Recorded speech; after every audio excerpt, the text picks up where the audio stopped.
Alright, you guys probably heard it. Sony announced the Alpha 1. I'm not going to waste your time, so we're just going to get into it. So for starters, it is a 50.1 megapixel full frame camera.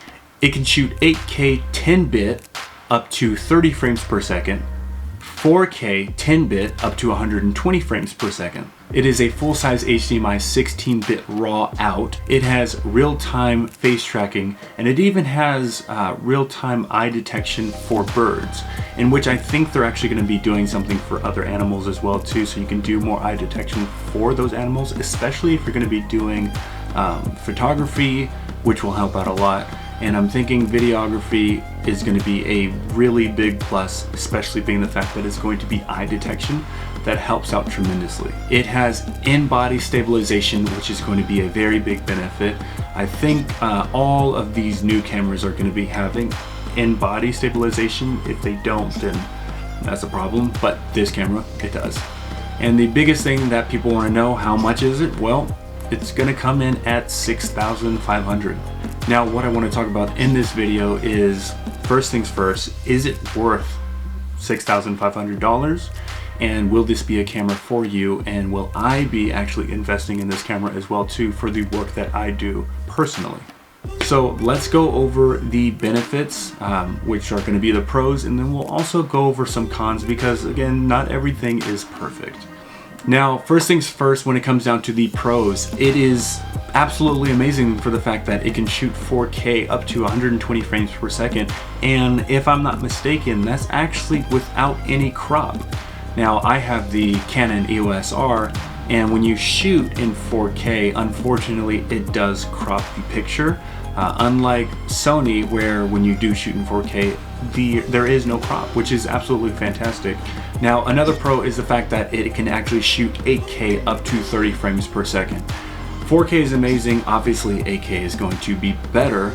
Now, I think it's wonderful that you can shoot 8K, but I don't believe there's going to be a lot of platforms that can actually accept 8K. So the footage that you see when you're editing the video will look absolutely fantastic, but when you process it and you put it through, let's say YouTube or Instagram or anything like that, it won't give you that 8K look because not all platforms can accept 8K at the moment.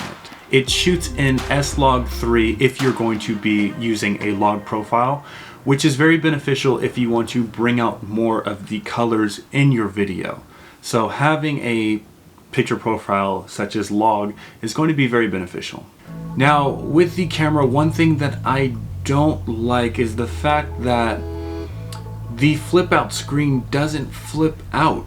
It just comes out a little bit, and you can angle it up to your face or a little bit downwards, but you can't flip it out. There's no flip out screen. I don't understand why Sony went that route. Now, when Sony came out with the A7 III, it had the same type of screen that this Sony Alpha 1 will have, where you don't have a flip out screen. And then when they came out with the Sony A7S III, they included a flip out screen because there was a lot of people asking for it. It doesn't really benefit you to have such a screen when you're going to be doing any sort of vlogging. Now, with the Sony camera that I have a Sony A5100, and it has a flip out screen. As you can see, it actually folds to the top. And this is the Sony A5100, which I believe, correct me if I'm wrong, came out in 2014. Well, we're in 2021 now. Why can't you just include the flip out screen on the new Alpha 1? Especially being the fact that it's $6,500. I don't think it's too hard to actually include that in a camera that's that expensive with all of the perks that it's given already. The camera comes with Wi-Fi, which is very beneficial, and it also comes with USB tethering. So say, for example, you took a picture or a video of somebody and they wanted it on their phone, you can actually just plug that USB cord into the camera, connect it to their phone, and you can transfer the videos or pictures that way. The camera comes with dual SD card slots, which is really huge. I think having that actually helps out a lot, especially being the fact that sometimes you never know, but the SD card will just say full. and you have no recording left on there. And it happens all the time. It happened to me previously, right before or during making this video. Now for somebody looking into getting this camera, is it something for you? Well, there's a yes and there's also a no. Given the fact that you can shoot 4K, you can shoot 8K, you can shoot in RAW, you can shoot up to 120 frames per second in 4K, which is fantastic. Well, those are huge benefits. And if you're looking for a camera like that, I would say yes, that is a good pick for you. There are also other cameras out there that aren't so expensive. $6,500 is quite a lot. And me personally, I don't think that I would need it. And the only reason why is because I shoot on the EOS R. Most of these things that I just went over, well, the Canon actually has it already. Does it shoot 8K? My Canon doesn't shoot 8K, but I don't think I need 8K, only for the fact that I talked about earlier. Not all platforms are actually accepting 8K footage right now. They just can't process it. It's actually rare if I ever shoot 4K. I'm actually using 1080 right now, and I believe that the image quality is fantastic. Now, say for example I didn't have the Canon EOS R, I think that I might look into getting the Sony Alpha one, but the only thing that would hold me back is the price. Given the fact that $6,500 is a lot and the Canon isn't nearly as much as that, I believe I would still stick to Canon, even though I like both Sony and Canon. I think I would still stick with Canon, but am I downplaying the Alpha 1? Absolutely not. Absolutely not. This is a fantastic camera. This is a great camera. Now, if it's a first time camera that you're looking into buying, there's other directions you can go. Yes, it's nice to have all these options and capabilities that the camera is providing, but for a first time camera user, there's really no need to spend that much on your first camera. Now, for those who are a little bit more advanced and can actually afford to spend the money on something like this, I would say go for it.